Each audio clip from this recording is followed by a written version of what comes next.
2009ला मी जेव्हा पुण्यामध्ये आले त्यावेळेला मी एकटीच माझ्या 9 महिन्याच्या मुलाला घेऊन आली। IAS पास आउट झालेली मी आणि आल्यानंतर इथे मी 3000वर जॉब स्वीकारला। अगदी 6 महिन्यातच मी तो जॉब सोडला आणि 3 मुलांपासून मी ट्यूशन स्टार्ट केले। मला अगदी डिप्रेस झाल्यासारखं झालं होतं की मी एवढं सगळं उभं केलेलं माझं सगळं वैभव बऱ्याच छोट्या छोट्या कारणांवरून लोकांचे डायव्होर्स होणं, नोकऱ्या गेल्यामुळे आत्महत्या करण्याची विचार मनात येणं आणि अशा बऱ्याचशा केसेस माझ्याकडे आलेल्या आहेत ज्या की मी सॉल्व्ह केलेल्या आहेत। जवळजवळ 10 ते 15 लाख रुपये महिन्याला मला यामधून मिळत आहे। जर मला मिळू शकतं तर तुम्हाला प्रत्येकाला 100% मिळू शकतं।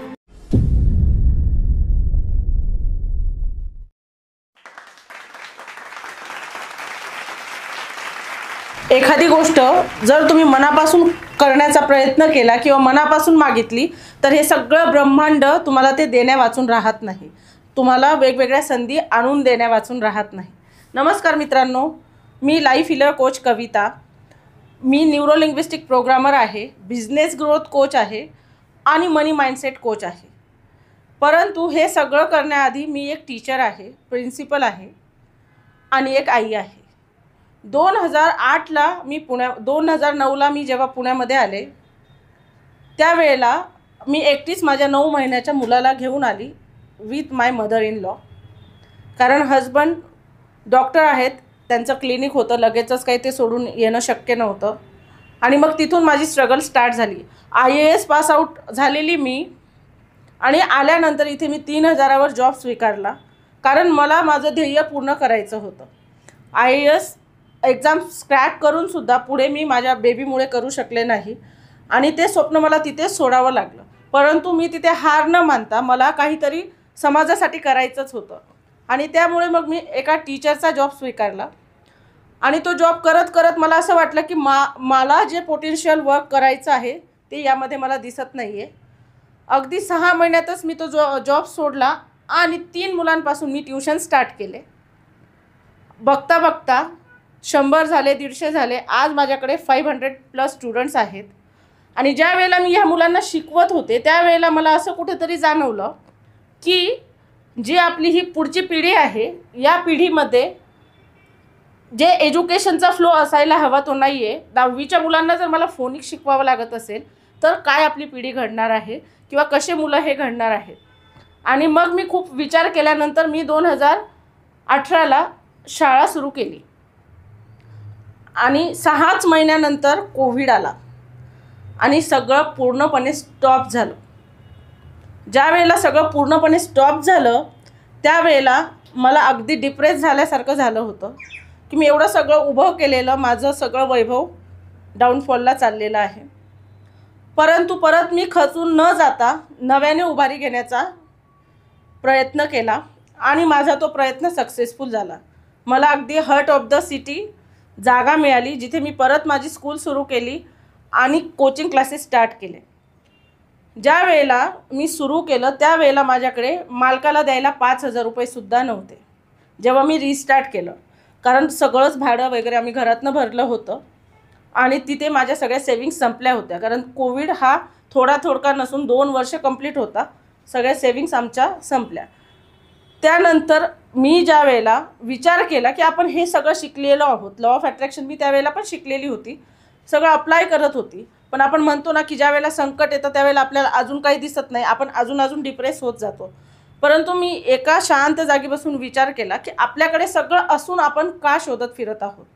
त्यानंतर खरोखर ट्यूब पेटली आणि मी जागेच्या शोधात निघाले की नाही, मी घरी स्कूल चालू केली, मुलं घरी येत होते कोविडच्या पिरियडमध्ये, जेव्हा कोविड संपायला आला 2021ला आणि मग मी ज्या वेळेला जागा शोधायला गेले त्यावेळेला मी लॉ ऑफ अट्रॅक्शनचा वापर केला आणि मला अगदी हार्ट ऑफ द सिटी मुदळे सर म्हणून आहेत, त्यांची बिल्डिंग आहे, तिथे मी गेले आणि ते म्हटले की मॅम तुम्ही स्टार्ट करा, आम्ही तुम्हाला आजच नाही ओळखत आहोत, तुमचं आम्हाला माहिती आहे की कॅलिबर काय आहे।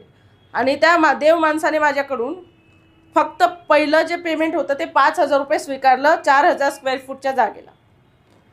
परंतु मी त्यांना निराश केलं नाही।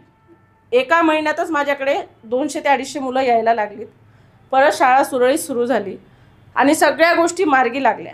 ज्या वेळेला सगळ्या गोष्टी मार्गी लागल्या त्यावेळेला मी असा विचार केला की आपण जर एवढं सगळं मिळवू शकतो, शून्यातनं आपण परत विश्व निर्माण करू शकतो, तर आपल्यासारखेच बरेच लोक जे आहेत ते कोविडने नोकऱ्या गमावलेल्या आहेत, कुणाला शारीरिक त्रास झालेले आहेत, कुणी आपले लव्ह वन्स गमावलेले आहेत, कुणी डिप्रेशनमध्ये गेलेलं आहे, कुणाची आर्थिक स्थिती खूप खालावलेली आहे. आणि मग अशा वेळेला मी विचार केला की जे आपण शिकलो आहोत ते आपण लोकांपर्यंत पोहोचवलं पाहिजे. आणि मी जे शिकलेली होती त्यामुळे जर मी घर मॅनिफेस्ट करू शकते, गाडी घेऊ शकते, माझा जो बिझनेस पूर्ण कोलॅप्स झालेला होता तो परत उभारी घेऊ शकते, तर ह्याची गरज प्रत्येकाला आहे. आणि मग तेव्हापासून मी लॉ ऑफ अट्रॅक्शन शिकवायला सुरुवात केली. 2021 पासून मी ही गोष्ट करायला घेतली आणि आजपर्यंत 40 ते 50 हजार लोकांचं आयुष्य मी बदलवलेलं आहे. बऱ्याच लोकांच्या लाईफमध्ये अनेक प्रॉब्लेम्स होते, जसं की लोन आहे, फॅमिली डिस्टर्बन्स आहे, जमत नाही आहे, नवरा बायकोची भांडणं, मुलं ऐकत नाही आहेत, किंवा पैशांचे तर खूपच प्रॉब्लेम प्रत्येकाला आहेत. या सगळ्यामधून बाहेर कसं निघायचं हे मार्ग लोकांना दाखवण्याचं काम मी करत आहे. कारण कुठलाही प्रॉब्लेम असू दे, प्रत्येक प्रॉब्लेमला आपल्याला सोल्युशन हे दिलेलं आहे, परंतु ते सोल्युशन आपल्याला योग्य मार्गाने मिळालं की आपण ते चांगलं वापरू शकतो. भरपूर अशा केसेस आल्या ज्यामुळे मला असं वाटलं की जितकं माझं आयुष्य सुखी आहे तितकं लोकांचं नाही आहे. बऱ्याच छोट्या छोट्या कारणांवरून लोकांचे डायव्होर्स होणं, नोकऱ्या गेल्यामुळे आत्महत्या करण्याची विचार मनात येणं, आणि अशा बऱ्याचशा केसेस माझ्याकडे आलेल्या आहेत ज्या की मी सॉल्व्ह केलेल्या आहेत. आयुष्य एवढं लहान आहे का आपलं की एका जॉबसाठी आपण ते द्यावं, किंवा एखाद्या व्यक्तीवर आपण प्रेम करतो आहेत आणि ती व्यक्ती सोडून गेली म्हणून आपण आयुष्य संपवावं, इतकं इझी आणि सोपं काहीच नाही आहे. हे मला लोकांना शिकवायचं होतं. त्यासाठी आपण लॉ ऑफ अट्रॅक्शनचे वेगवेगळे क्लासेस घेतो आणि त्यामधून त्यांचा माइंडसेट कम्प्लिटली शिफ्ट करतो. असे बरेच उदाहरणं आहेत. प्रत्येक पुरुषाला आणि प्रत्येक स्त्रीला एक इमोशनल अँगल आहे, परंतु त्यांना त्यांचे इमोशन्स कुठे एक्सप्रेस करायचे हे कळतच नाही. कारण लोकांना भीती आहे की आपण कुणाला तरी सांगू तर लोक आपल्याला हसतील, काहीतरी बोलतील, परंतु असं नसतं. आपल्या लाईफमध्ये प्रत्येकाच्या जेही प्रॉब्लेम्स आहेत, जे तुम्हाला डिप्रेशन येतं आहे, अँक्झायटी आहे, त्याचे परिणाम पुढे आयुष्यात जाऊन तुम्हाला खूप वाईट प्रकारे भोगावे लागू शकतात, ज्यामुळे तुम्ही तुमचं आयुष्य जर संपवलं तर तुमची अख्खी फॅमिली मागे तुमच्या पाठीमागे राहत असते. आणि त्या फॅमिलीचं कोण काय बघणार आहे, तुम्ही असल्यावर जर त्यांना त्रास होतो आहे तर तुम्ही नसल्यावर किती त्रास होणार आहे याचा नक्कीच सगळ्यांनी विचार करावा. यासाठी मी इनिशिएटिव्ह घेतला आणि बऱ्याच लोकांच्या आयुष्यात आपण बदल घडवून आणलेले आहेत. एक्स्ट्रा मॅरिटल अफेअर्समुळे बऱ्याचशा लेडीज अशा आहेत ज्या माझ्याकडे येतात आणि त्या सांगतात की मॅम आम्ही काय करावं, आम्हाला तर जीव देण्याशिवाय पर्याय नाही, मुलं आहेत आणि त्या मुलांना मोठं करायचं आहे, नवऱ्याला सोडू शकत नाही, पण नवरा दुसऱ्या बाईला सोडत नाही आहे. मग अशा वेळेला खूप वाईट वाटतं की जी तुमची अर्धांगिनी बनून तुमच्यासोबत आलेली आहे, तुमच्या सुखादुखात तुम्हाला सोबत करत आहे, अशा स्त्रीसोबत तुम्ही प्रतारणा करत असाल तर आयुष्यात पुढे तुम्ही कशा सक्सेसफुल होणार आहात. प्रत्येक स्त्री पुरुषांनी हे ठरवून घ्यायला हवं की आपल्या लाईफमध्ये जो आपल्याला लाईफ पार्टनर मिळालेला असतो तो बेस्ट असतो. काही आकर्षणं आपल्याला होतात, परंतु ते आकर्षण तो मृगजळ आहे, त्या मृगजळाच्या मागे जर गेलात तर तुमचं आयुष्य कोलॅप्सच होणार आहे, तुम्ही सक्सेसफुल होऊ शकत नाही. जर तुम्हाला लाईफमध्ये पैसा कमवायचा आहे, श्रीमंत व्हायचं आहे, मोठं व्हायचं आहे आणि प्रतिष्ठित व्यक्ती व्हायचं आहे, समाजामध्ये नावलौकिक मिळवायचं आहे, तर त्यासाठी सॅक्रिफायसेस करावे लागतात. आणि ते सॅक्रिफायसेस करण्याची ज्याची तयारी असेल ते अगदी श्रीमंत, प्रतिष्ठित आणि सगळ्या गोष्टी बॅलन्स करू शकतं, वर्क लाईफ बॅलन्स करू शकतं. हे सगळं आपण शिकत असतो आणि हे सायंटिफिकली प्रूव्हन आहे की ज्या वेळेला तुम्ही तुमचे विचार बदलता तुमचं आयुष्य 100% बदलत असतं. मानसिक आजारपण हे तुमच्या अधोगतीचं कारण ठरू शकतं, तुमचा संसार मोडू शकतो, तुमचा बिझनेस कोलॅप्स होऊ शकतो, तुमचा जॉब जाऊ शकतो. आणि आज जे समाजात सगळं घडत आहे की हुंड्यासाठी मारहाण होत आहे, जॉब जात आहेत आणि त्यामुळे डायव्होर्सेस होत आहेत, अजून बऱ्याचशा गोष्टी आहेत, खूप समाजकंटक गोष्टी घडत आहेत. तर या सगळ्यांमधून बाहेर निघायचं असेल तर तुम्हाला मेंटली स्ट्रॉंग होणं गरजेचं आहे. स्त्री असो वा पुरुष, प्रत्येकाला भावना आहेत, प्रत्येकाला मन आहे. तर आपलं मन घट्ट करून आपल्या बाजूने आपण विचार कसा करू शकतो हे बघितलं पाहिजे. आणि हे बघण्यासाठी तुम्हाला प्रॉपर ते शिकावं लागतं आणि ते शिकवण्याचं काम आम्ही करत असतो. समाजामध्ये निगेटिव्ह गोष्टी तुम्हाला खूप प्रमाणात मिळतील, पण तुम्हाला पॉझिटिव्हिटीकडे नेणारे काहीसे स्पीचेस मिळतील, पण ते स्पीच फक्त काही काळापुरतं तुम्हाला आनंद देऊ शकतं, मोटिवेट करू शकतं. पण जर ती गोष्ट तुम्ही शिकलात, जसं आपण लहानपणापासून पैसे कमवण्यासाठी शिकत असतो, आपण क्लास करतो, स्कूल करतो, कॉलेजेस करतो, डिग्री घेतो आणि मग आपण काम करतो, परंतु त्यामधून तुम्हाला मानसिक समाधान मिळत नाही, तुमचं शारीरिक आरोग्य व्यवस्थित होत नाही, किंवा तुम्हाला पुढे काय करायचं आहे हे मार्ग दिसत नाही, किंवा बिझनेस कसा ग्रो करायचा हे सुद्धा कळत नाही. हे सगळं जर शिकून घ्यायचं असेल तर नक्की तुम्ही लाईफ कोचिंग शिकावं, कारण आयुष्य जगण्याची एक कला आहे. जी कला जर तुम्ही शिकलात तर तुमचं आयुष्य अगदी सुंदर होणार आहे. ज्या वेळेला 2021मध्ये मी बिझनेस स्टार्ट केला तर मी महिन्याला 10 ते 20 हजार रुपये यामधून कमवत होती. मी आत्ता महिन्याला लाखो रुपये कमवत आहे. जवळजवळ 10 ते 15 लाख रुपये महिन्याला मला यामधून मिळत आहे.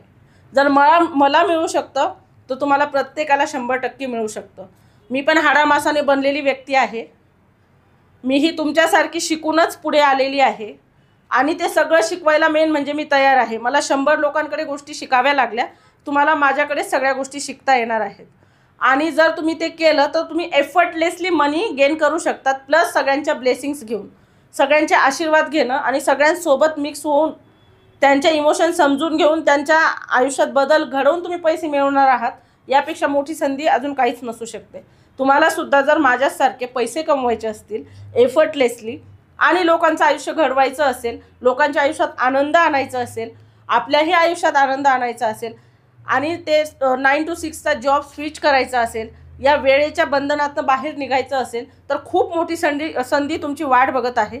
त्या संधीचं नक्कीच सोनं करा आणि या गोष्टी शिकून घ्या, कारण शिकाल तर टिकाल आणि जे प्रॉपर शिकलात तर आयुष्यभर टिकाल, नाहीतर मग काही दिवसांपुरतंच टिकाल. आज जी मी तुमच्यासमोर उभी आहे, इतक्या कॉन्फिडंटली बोलत आहे, इतक्या कॉन्फिडंटली तुम्हाला सगळ्यांना सांगत आहे की तुम्ही काय केलं पाहिजे लाईफमध्ये, तर याचं बाळकडू मला माझ्या लहानपणीच मिळालेलं आहे. माझे पप्पा आर्मीत होते आणि त्यांचा मला खूप छान सपोर्ट होता. कधीसुद्धा मला त्यांनी डॉमिनेट केलं नाही किंवा हेच तू केलं पाहिजे असं कधी सांगितलं नाही. आम्ही 4 भावंड, पण आमच्यावर प्रचंड प्रेम करणारे आमचे वडील आणि आई. 6 काकांचं माझे कुटुंब आणि पप्पा इथे नसायचे. खूप इमोशनली त्यावेळेला मी इनबॅलन्स होती. पप्पा माझ्या कारगिलच्या युद्धात ज्या वेळेला होते त्यावेळेला असं वाटत होतं की माझे पप्पा परत घरी येतील की नाही, तर मी 15 दिवस आजारी होते. 15 दिवस मला ताप होता. असं वाटायचं, मी खूप लहान होते त्यावेळेला, तर जर कुणाचं शव आलं वीर जवानाचं तर असं वाटायचं की आपले पप्पा येत असतील का, आणि खूप मनात भीती वाटायची. आणि त्यावेळेला तो असा क्षण होता की मी इमॅजिन पण करू शकत नाही की मला किती दुःख झालं होतं, किती त्रास होत होता. आणि अशा एजमध्ये होती की मला त्या इमोशन्स कोणाला सांगतासुद्धा येत नव्हत्या. परंतु ज्या वेळेला माझे पप्पा परत आले आणि त्यांनी आम्हाला मिठी मारली, उचलून घेतलं, तो क्षण मी आयुष्यात विसरू शकत नाही. कारण आपला बाप एक अशा जागी होता जिथून कुणी परत येण्याची गॅरंटी नव्हती, देशासाठी लढत होते आणि तिथून ते परत आले आणि त्यांनी मिठी मारली. तो क्षण माझ्यासाठी सगळ्यात इमोशनल आणि मी शब्दात व्यक्तच करू शकत नाही की मला काय त्यामधून मिळालं होतं. मी सगळ्या गोष्टी माझ्या वडिलांकडून शिकलेली आहे, आईकडून शिकलेली आहे आणि खूप सपोर्टिव्ह आहेत. नेहमीच ते मला प्रेम देतात, आदर देतात आणि तितकाच प्रेम आणि तितकाच आदर मला माझ्या मिस्टरांकडून पण मिळालेला आहे. प्रचंड प्रेम आहे त्यांचं, खूप सपोर्ट आहे, कुठल्याही गोष्टीला कधीही अडवलं नाही. मी तर म्हणेल सगळ्यात श्रीमंत स्त्री मी आहे या पृथ्वी तलावरची, कारण माझ्या नवऱ्याचा मला प्रत्येक गोष्टीला सपोर्ट आहे. प्रत्येक गोष्ट जीही मी करते त्याला ते कधीही मला अडवत नाहीत, कधीही मला ते म्हणणार नाहीत की तू हे करू नको. प्रत्येक गोष्ट ते मला करण्यासाठी प्रोत्साहन देत असतात. नवनवीन गोष्टी ज्याही मी शिकते, ज्याही करते, त्यांचा कधीही हेतू वाईट नसतो. जर मला ते कधी रागवलेही असतील तर ते माझ्या चांगल्यासाठीच असेल. हे सगळं लॉ ऑफ अट्रॅक्शनचं पण इफेक्ट्स तुम्ही म्हणू शकतात, कारण मी रोजच्या रोज माझ्या फॅमिलीसाठी, माझ्या नवऱ्यासाठी, माझ्या वडिलांसाठी, माझ्या भावंडांसाठी, माझ्या मुलासाठी, माझ्या सासू सासऱ्यांसाठी, प्रत्येकासाठी प्रेयर करत असते. मॉर्निंगला उठल्याबरोबर मेडिटेशनमध्ये पहिल्यांदा मी तेच बघते की माझी सगळी फॅमिली माझ्यासोबत आहे, माझ्यावर खूप प्रेम करत आहे आणि माझ्यावर प्रेमाचा वर्षाव करत आहे, माझ्यावर त्यांचा विश्वास आहे आणि मला ते खूप प्रेम देत आहेत. हे फक्त लॉ ऑफ अट्रॅक्शनमुळेच शक्य आहे, कारण जसे आपले विचार, जशी आपली मनस्थिती असते तशी आपली परिस्थिती बदलत असते. जर तुम्हाला सुद्धा तुमची परिस्थिती बदलायची असेल तर आधी मनस्थिती बदलायला शिका. आणि ती मनस्थिती फक्त तुम्ही लॉ ऑफ अट्रॅक्शननेच बदलू शकतात. हा व्हिडिओ आपल्याला कसा वाटला ते आम्हाला कमेंट बॉक्समध्ये कळवा आणि आपल्या मित्रांबरोबर शेअर करायला विसरू नका.